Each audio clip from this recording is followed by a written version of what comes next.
তো আপনারা জেনে থাকেন যে বিগত 28 তারিখের দিকে আমাদের যে মাননীয় সংসদ সদস্য ব্যারিস্টার সাইদুল হক সুমন সাহেব ওনাকে একটা মেসেজ দিয়েছিল যে আমাদের ওসি চুনারুঘাটের মাধ্যমে যে আমি একটা তথ্য দিতে চাচ্ছি, যে তথ্যটা অত্যন্ত গুরুত্বপূর্ণ আমাদের সংসদ সদস্যের জন্য। তো আমাদের ওসি সাহেবকে সে বলতে চাচ্ছিল না, সে বলল যে আমি সরাসরি ওনাকেই বলবো। তো যেহেতু সে বলতে চাচ্ছিল না এবং একটা থ্রেটের বিষয়ে বলবে, সেই প্রেক্ষাপটে আমাদের ওসি সরাসরি সংসদ সদস্যর কাছে গিয়েছিলেন। তো ওনাকে জিনিসটা বলার পরে উনি হোয়াটসঅ্যাপের মাধ্যমে তার সাথে কথা বলিয়ে দেয়। আমি একাই ছিলাম।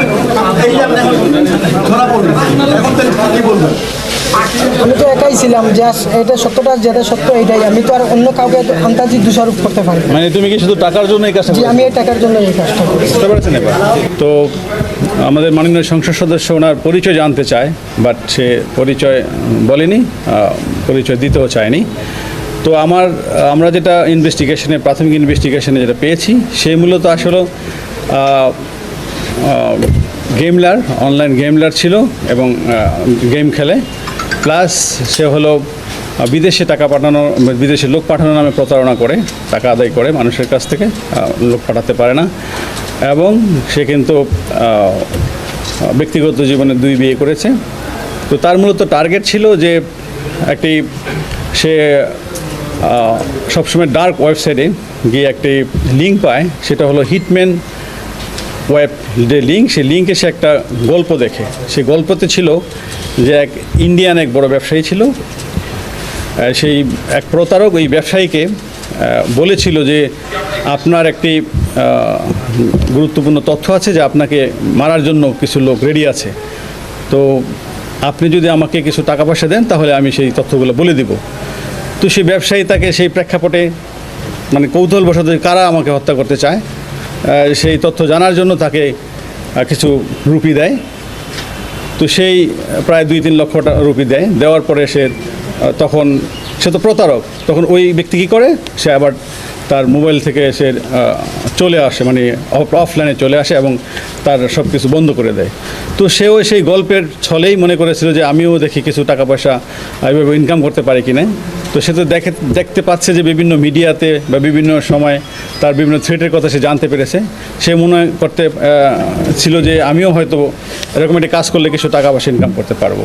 তো সেই প্রেক্ষাপটেই সে বলতে চেয়েছিল যে আমার কাছে একটা ক্লিং স্কোয়াডের নাম আছে, যেটা আমাদের মাননীয় সংসদ সদস্যকে হত্যা করতে চায়। তো সেই প্রেক্ষাপটেই কিন্তু সে একটা নাটক সাজিয়েছিল এবং সেটা আমাদের কাছে স্বীকারও করেছে। তো সে যেটা চেয়েছিল, যে মনে করেছিল যে আমাদের মাননীয় সংসদ সদস্য ওকে বলবে যে ঠিক আছে তুমি আমাকে নামগুলো বলো, আমি তোমাকে কিছু পে করবে। যখন দেখলো যে না, সে তো কোনো টাকা পেই করবে না, বরঞ্চ সে আরও মামলা জিডি করার জন্য চেষ্টা করতেছে এবং সোশ্যাল মিডিয়াতে চলে আসছে, সে এই ভয়ে সাথে সাথে সে তার মানে মোবাইল যেটা যে সে সবসময় কথা বলতো, সেই মোবাইলটা কিন্তু সে ভেঙে ফেলছে এবং সে অন্য একটি মোবাইল নিয়ে, সেখানে সে কখনোই বাংলাদেশি সিম ইউজ করতো না, সে একটি হোয়াটসঅ্যাপ নাম্বারে কথাও বলতো না। সে হুট করে কি করতো, যে একটু ভয়েস মেসেজ দিয়ে সেই মোবাইলটা এয়ারপ্লেন মোডে রেখে দিত।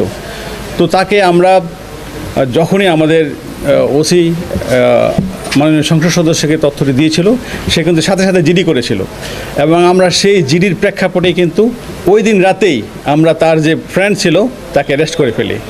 তো ভাগ্য কত ভালো দেখেন যে আমরা যাকে অ্যারেস্ট করি সে লোকে কিন্তু তার কাছে প্রতারিত হয়েছে। সে তাকে 1,80,000 টাকা দিয়েছিল, বাট পরে জানলাম 1,30,000 টাকা দিয়েছে, 2,30,000 টাকা দিয়েছে।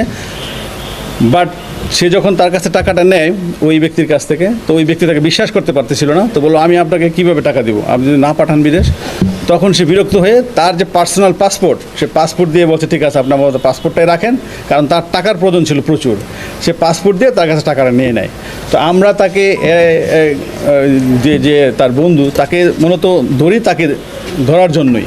তো ভাগ্য বলে আমরা তার কাছে কিন্তু ওই দিনই পাসপোর্টটা পেয়ে যাই এবং পাসপোর্টে যে এনআইডি ছিল, আমরা এনআইডির কপি টিপিসব নিয়ে আমরা কিন্তু তার বহির্গমন ওই দিনই কিন্তু বন্ধ করে দিই এবং আমরা সমস্ত জায়গায় ল্যান্ড এবং সিপোর্টে আমরা চিঠি দিয়ে দিই, যার প্রেক্ষাপটে পরে আমরা তাকে ধরার জন্য বিভিন্ন জায়গায় অভিযান চালাই। আমরা প্রথমে জানতে পারি সে আমাদের সেই তথ্য প্রযুক্তির মাধ্যমে যে সে চিটাগাঙে ছিল। আমরা চিটাগাং টিম পাঠাই, পরে দেখে আবার সে ঢাকায় টিম পাঠাই। আমরা একসাথে 3টা টিম পাঠিয়েছিলাম।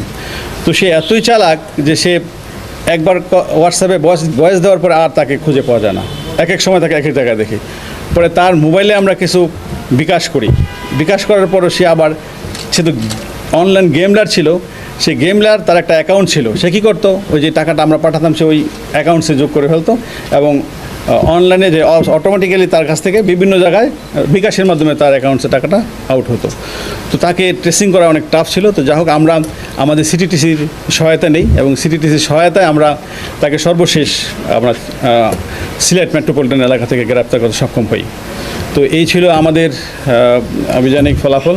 আপনারা সবাই আমাদের সাথে ছিলেন, আপনারা আপডেট নিয়েছেন এবং আমার কাছ থেকে এই ঘটনার পরে অনেকে এসেছেন যে কোনো কিছু আছে কিনা। আমি কিন্তু আপনাদেরকে বলেছিলাম যে আমরা অনেকটা সাফল্যের কাছাকাছি চলে এসেছি এবং আপনারা অচিরে একটা ভালো সংবাদ পাবেন এবং আমার বিশ্বাস যে আপনারা আমার সেই কথাটা বাস্তবায়িত হয়েছে এবং পেয়েছেন।